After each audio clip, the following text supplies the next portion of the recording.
certified life coach, and an associate with Trendy Talk, and a profound human being who believes in power of compassion, respect, and love. I'm really glad to see so many parents who are actively participating in the success and growth story of their children. And why not? Today's competitive world requires well-informed parents who can guide their children for better career and future. Now I take you to the first part of our today's webinar, Trendy Talk, talks that take you to the top. Trendy Talk, a new baby, is already famous not only in Pan India, but also ready to spread its wings across the globe. Trendy Talk is one of its kind platform, which is catering to vendors, service providers, and educationalists. Wow, it's a profound movement in the inception. Trendy Talk is nominated for Radio Adda Business Excellence Award given to the unstoppable woman in business, Ms. Sheetal Sethi. Trendy Talk is working to provide knowledge, information on day-to-day issues, and all that reform issues which needs immediate attention.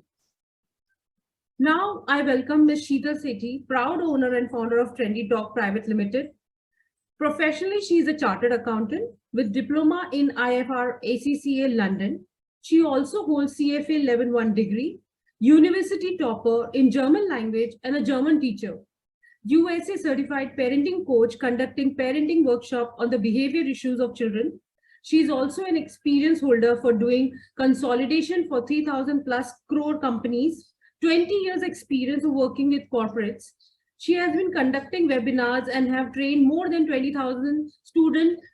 She is a substance woman associated with a Women Empowerment Committee of ICAI, Institute of Chartered Accountants of India. In the editorial committee of Jain Chartered Accountants Federation, she is a social reformer and believes in working for the betterment of society at large. She is also associated with Care for You organization. Over to you, Ms. Sheetal. Thank you so much. That was really very sweet of you, Ms. Rinkoo. Thank you. Quickly, I would want to tell you all little about Trendy Talks. This seed was sowed 10-15 years back. It was always there in my mind कि कुछ करना है. And I've been into training since long, okay, like right from the start of my career. So during lockdown, when COVID started, so there was a need, like people were sitting home and then what to do. So there was a lot of upskilling that was happening. And I always believed in upskilling myself. So during that time, I realized that there is enough knowledge in the world and there are a lot of experts around, but that knowledge is not going to the appropriate people. In the sense that tier 3 cities, the tier 4 cities, people, they're still seeking for knowledge from experts.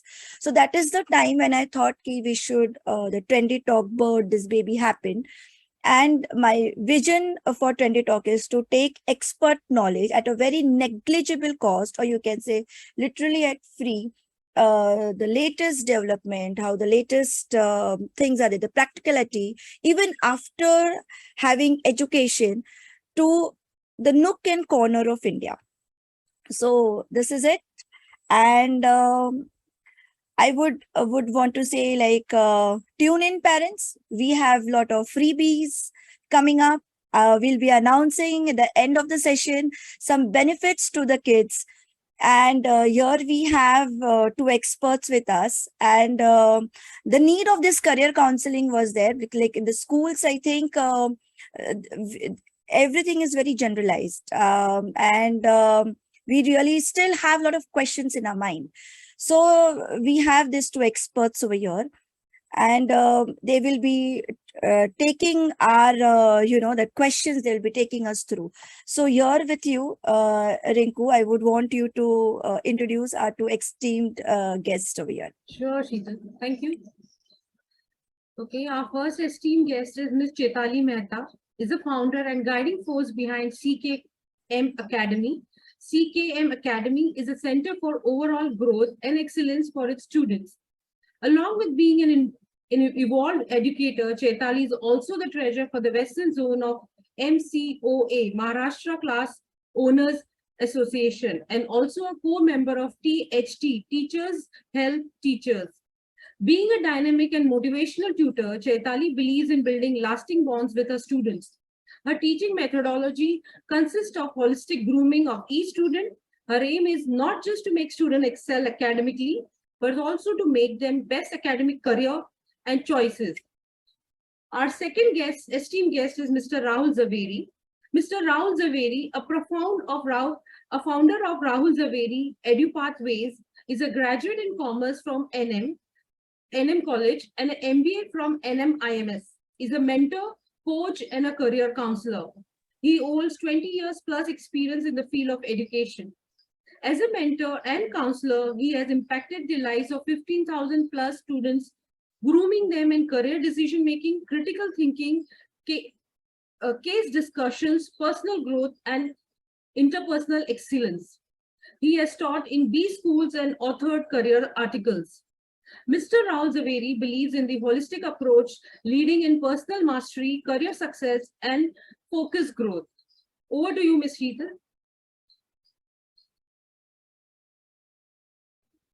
Thank you so much, Rinkoo. And I have a question to be asked to Ms. Chaitali. Like, we would like to know more about the Cambridge curriculum and how do we go about with the subject choices? Because I think this is a question in everybody's mind. Me being a parent, though I have excelled in, I know little about commerce, but still I have this question in my mind. How to go about subject choices? So can you just throw some light? Okay. Yeah, thank you, Ms. Rinkoo, for the wonderful introduction. And thank you, Ms. Sheetal, for calling us over and sharing your views and whatever knowledge we can have with the parents to share with the parents. So coming back to that, yes, when it comes to, so today we're going to, what I'm going to talk about is purely for the IGCSE curriculum, which is the Cambridge board. And what are the different, because generally, when a child comes in grade 8 and when they have a subject selection and when the school is doing orientation and informing them about various aspects of how to choose a subject, so it becomes a very critical moment for the child and the parent to choose the correct subject combination. So that makes a little base for and the foundation going further. So to get you through this and answer all your queries, I'm going to go very stepwise. The reason I'm going stepwise, so you also understand how the Cambridge works, and I'm going directly to the Cambridge website. So I'm going to share my screen first.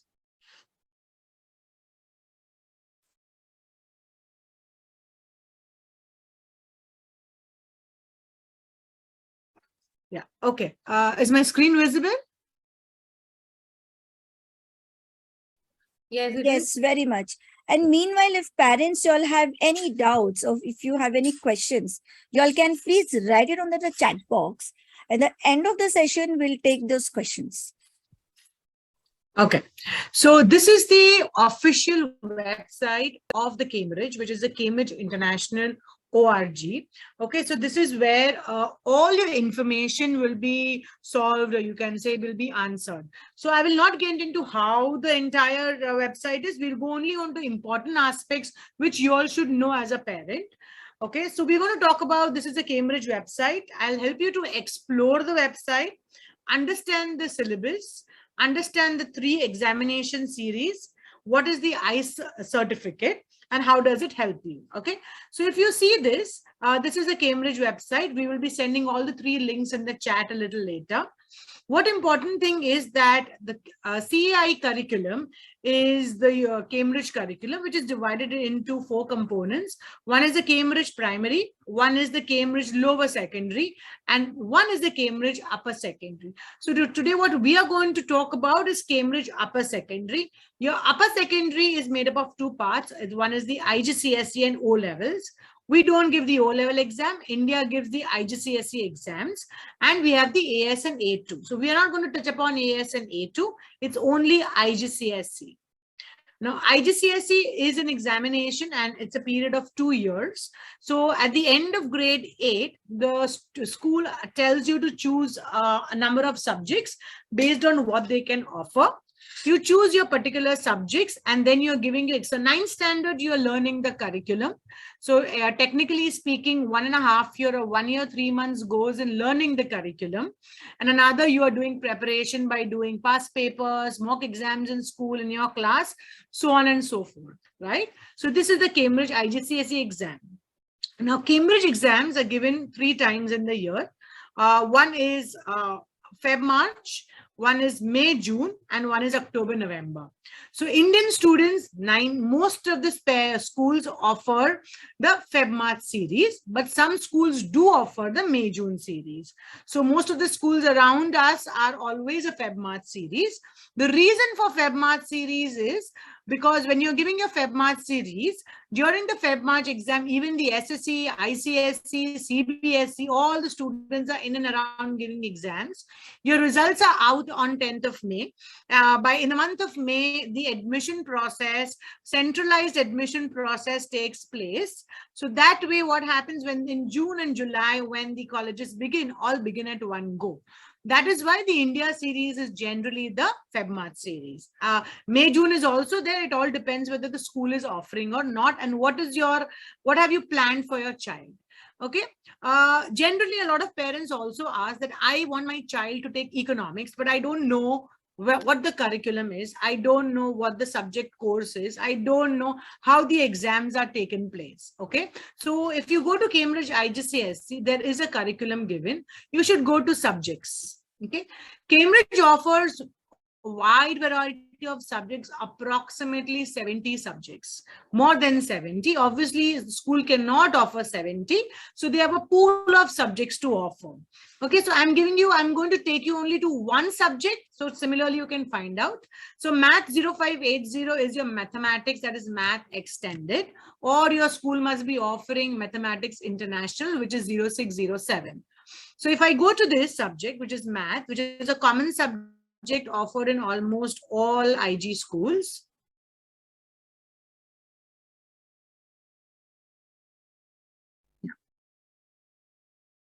Yeah. Okay. This gives you a syllabus overview with respect to what are the skills the child is going to learn. If you go here, this will give you the entire syllabus for, so if your child, obviously this is 2022, all the grade 8 parent students will be appearing for the exams in 2025. This gives you an understanding of the syllabus. And this also gives you what are the different changes which has taken place. So once you see the syllabus, you can go to the past papers, which is the examiner report and the specimen papers. So what you can do is, for example, generally parents have concern for economics and business studies. So you can have a look at the subjects, look at the course content, and these are the different papers and sample papers where you can have a look at the kind of questions asked and whether your child will be able to answer. Look at the specimen papers, which will give you an overall understanding of the type of questioning pattern, right? This is the question paper and this is the marking scheme. So you have over 70 subjects. Everything is available on the net. You don't have to run around to search for things, right? So this is how the examination pattern takes place. Now coming back to the very important question where the school is posing, what is ICE? Okay, ICE is, you can make a note of this so you understand, have you taken subjects as per the ICE? Are you eligible for the ICE certificate or not? And what will happen if I don't do 7 subjects? Okay. So coming back to this, ICE is a group award, which is called as the Cambridge International Certification in Education. Okay. Now, what does it happen is that this is the way it works. So your ICE curriculum is divided into 5 groups, which is group 1 language, yeah, group 2 humanities and social science, group 3 sciences, group 4 mathematics, group 5 professional and creative, right? Now, the rule for ICE certificate is that you need to take 2 different languages from group 1. Okay. So by default, your students are taking English, and you will have a second language, which is either Hindi, French, German, Spanish. These are the common languages which the schools are offering. So you need to have a second language. Reason is that there are schools who are okay not giving second language, but I would strongly suggest you should have a second language. It becomes easy admission even in an arts college. Okay, sometimes some of the colleges don't allow you if you have only one language. So it is important that you need to have two languages. It's absolutely okay if the child is not very good at it and getting a 50%, but you need to have second language, right? Okay, so these are the languages which they offer. So they are offering, it all depends what your school is offering. So which is English. This is the English we do, not the US one, English. And then you have English as a second language. Okay. So I don't know how many of you are aware, but a lot of schools are also offering FLE and ESL. FLE is called the first language English, and ESL is called the English as a second language. Now, what has happened is, the last 5 years back, FLE has changed the model. They have removed core and only given extended, making it difficult to score. So the schools are also now giving ESL, which is called English as a second language. English as a second language has 4 components: reading, writing, speaking, and listening, which makes it very, very easy for you to score. And if the child is working hard, then you get a good marks around 80 to 90. When it comes to, so all the 4 skills are tested. Now, when it comes to FLE, students find it a little tougher because you understand that we are doing an international curriculum and English is tough when it comes to IGCSE. So they have 2 papers. Mainly, they are doing a lot of unseen comprehension, directed writing, and creative writing. So a lot of practice is required, but the kind of skills developed in FLE are very, very high. So the more you practice, you become better and better. So this is the confusion always a parent has. Should I take FLE and ESL? So if you take ESL, absolutely okay, but highly recommended if you are doing your IB, if you are doing your A-levels, and if you're planning to go abroad, kindly stick to FLE and not ESL. So if you're doing your integrated, if you're doing your normal HSC, then absolutely okay, you can take ESL. FLE is good. Both of them are good. Okay, it all depends upon where you want to go. What's your line? So this is your group 1. Make a note, please. You can take 2 subjects from group 1. So have a look at this. Learners must take 2 different languages from group 1. 1 subject from each of group 2, 3, 4, and 5. And the 7th subject can be taken from any of the 5 groups. Okay. So say you've taken 2 subjects from the language. Okay. Say I'm taking English, obviously by default, and I'm taking French. Group 2 is humanities and social sciences. Okay. So look at the kind of subjects you have. So if you have a pen and paper, write down that this is what your child has taken in group 1. This is what your child has taken in group 2. You can pick up 1 subject, which is environment. Now depends upon what your school is giving. So generally from this, I will tell you what the school gives. So an IB school does give English literature. Okay, you have economics. Most of the schools do give environmental management, Cambridge GP, and yeah, sociology also. I will put a little stress on one subject which is ignored by us, is the GP. GP is called the global perspective. It's a lovely subject. Okay, it is more on research based. It has 3 components to it. One is the written paper, one is an individual report, and one is a team project. A lovely learning and very good for students who want to get into research, and very good if you're planning to go abroad post 12th, and even if you're doing your IB. It will form a little foundation about how can you do research, how the reports are made, how do you do analysis. Yes, in this the student has to spend a lot of time on the net, but we as parents know how and what and when to control. So you can choose one subject from here. Now your group 3 sciences, where majority of the parents have a problem out here. So in this subject, you can take 2 also and 3 also. There is no 4. No, you cannot say, no, I cannot take bio, I cannot take chemistry. You can take physics, chem, bio also.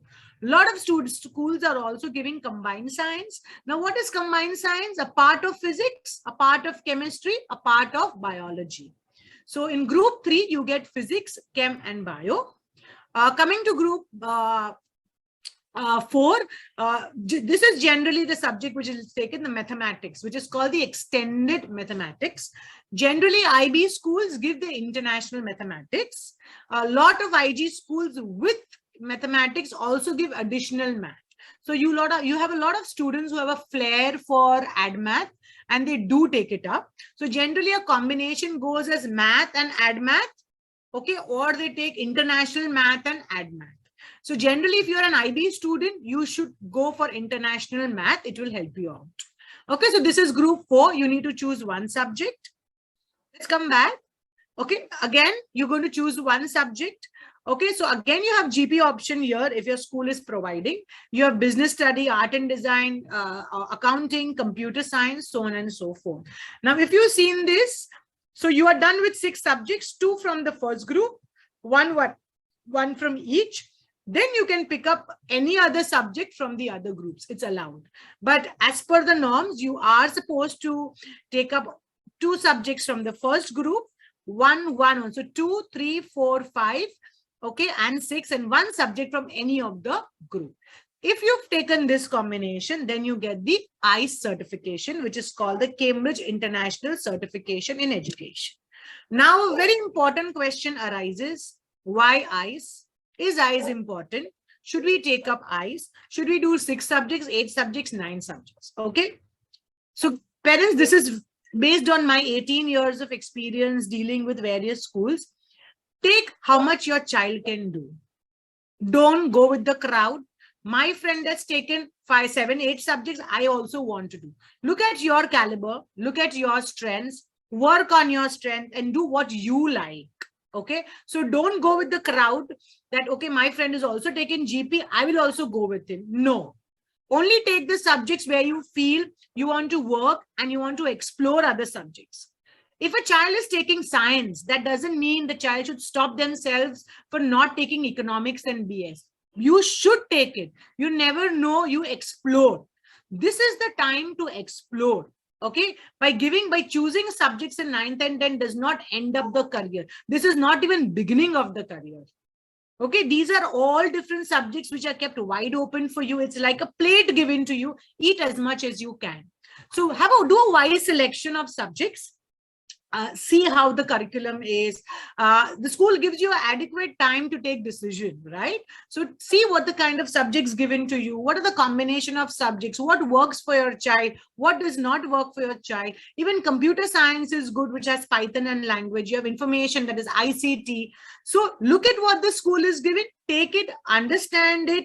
Look at whether you want to do 7 subjects, 8 subjects, or 9 subjects, or you do 6 subjects.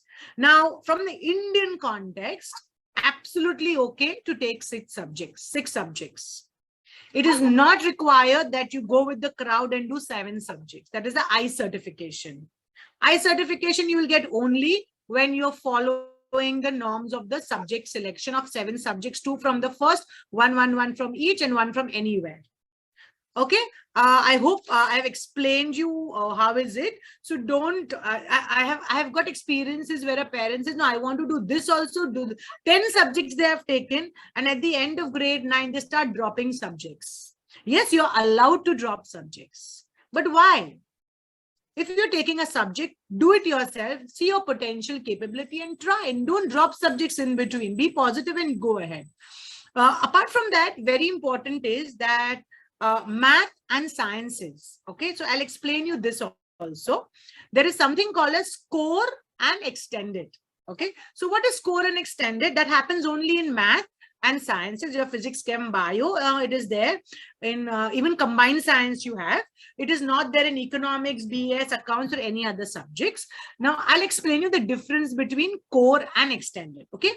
Now, I don't understand the concept when a child takes up core, why are they looked down upon? Okay, so I have students whom we tutor and they say, "Arey, tune core liya? Arey, usme kya hua core liya to?"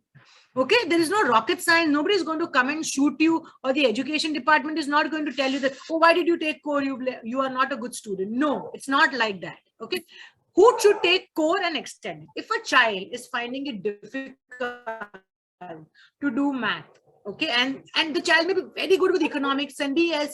Let the child explore that subject and study well that subject. Okay, core and extend. A core paper is out of 70 marks. An extended paper is out of 100 marks. So when you're doing a core paper, what happens is you are tested on all the topics, but the difficulty level of the topics reduces. In extended, you're going in depth in all the topics.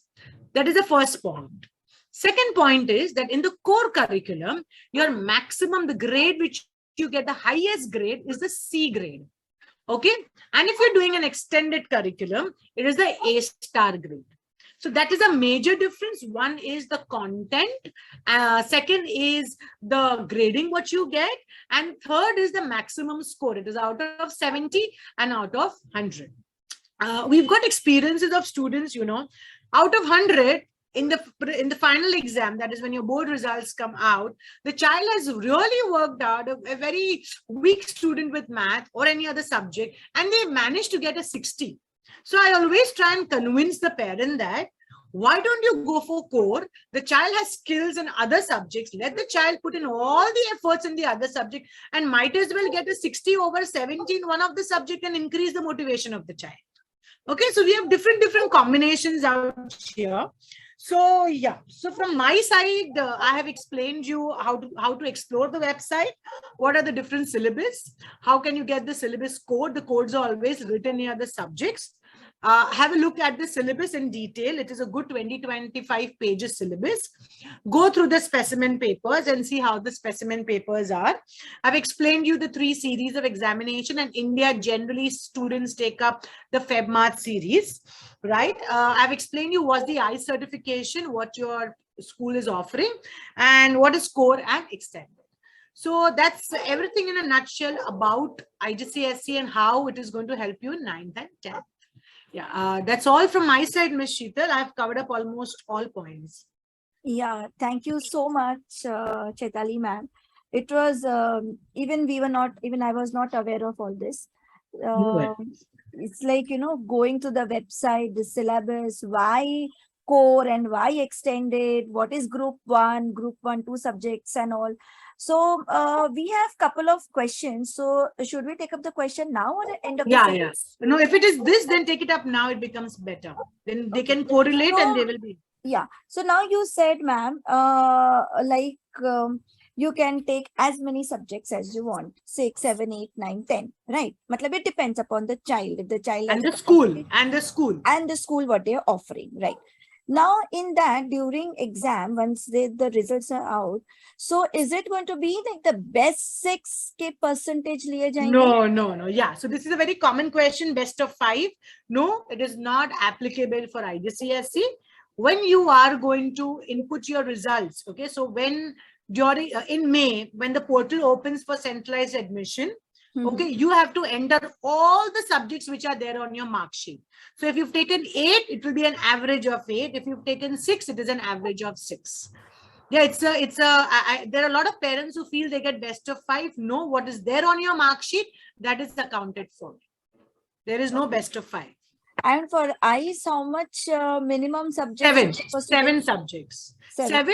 But please be careful that the choice of subjects should be as per groups. Even if you've taken 7 subjects, and if you've not taken as per the groups, you're not eligible for the ICE certificate. Okay. And your ICE certification will help us for abroad education. Yes, it does help a lot. You get credits for that. Okay. Yes. But then when suppose if the child in between, like they feel like chalo, let's do abroad, but say after 10 they don't feel like doing. So is there any difference between selecting the colleges over here since we've selected the subjects? No, nothing. It is a 7 subject. ICE certification is only as a certificate that you've completed 7 subjects and you get an extra certificate. There is no, if you have taken 6 subjects and I have taken 7 subjects, we fall in the same category for admission. No preferences, nothing. Okay. And what about this thing, checkpoint exams? So checkpoint exam is only at the end of grade A. Okay, so that is, so just to give you a little brief about it, checkpoint exams are the exams which are given at the end of grade 6 and at the end of grade 8. The word checkpoint means it is checking your child's level at the end, whether you've understood the curriculum well or not. Number one, a checkpoint exam is the exam which is offered by the Cambridge. It is offered by a Cambridge. We are an international school. The school also offers the same. A lot of schools have stopped offering, and some schools do offer the checkpoint exams. Checkpoint exams are mainly in English, math, and science. So generally, we do it in English, math, and science. So what happens if the school is using a checkpoint book? Okay, most of the schools are using a checkpoint, either for Hodder, Pearson, or a CUP. In that case, the checkpoint exam, the school is doing the curriculum throughout the year. Checkpoint exam takes place in April. Checkpoint exam takes place in April. The results are out. Now, the papers come from Cambridge. They are sent to Cambridge. They are assessed by Cambridge people. What you get is the results. What you get is the result. Now, what does the result tell you? How well the child has scored, analysis of the chapter of every question, what are the scores of the student, and which are the areas where the child can work better. So this is what even your school teacher will tell you. But since it is coming from Cambridge with respect to the analysis, it has a weightage for a parent. But there is nothing with respect to 9th and 10th admission. It plays no role. No role with respect to your admission in 9th and 10th or IGCSE. Okay. Yeah. Yeah, thank you so much. Parents, do you have any other questions regarding the same? Okay, there is one question. Is it worth changing schools only because the school is not providing certain subjects? Example, global so ma'am, perspective. I can see this question, Miss Mir Shah. So Misha, I think there are a lot of schools, so don't go by the word of mouth of a parent. I would sincerely suggest, can I know which school is this, Miss Meera? He's from Witty International. Witty International. Okay. So good idea is first check up with the school. GP is one subject wherein most of the schools are offering. An IB school, sir, will offer international math. They will not offer they will not offer international math. Your school will not offer. But why do you want to change? First, that's important. Okay. Your child is in grade 7, moving to grade 8. Okay, the child has made friends, already set, the mental setup is set. When you change the child of the school, a lot of parameters play around the child. So until unless it's not really required, I would not suggest any parent to change the school. Okay, coming back to a GP subject, you can take up a GP subject even in A levels.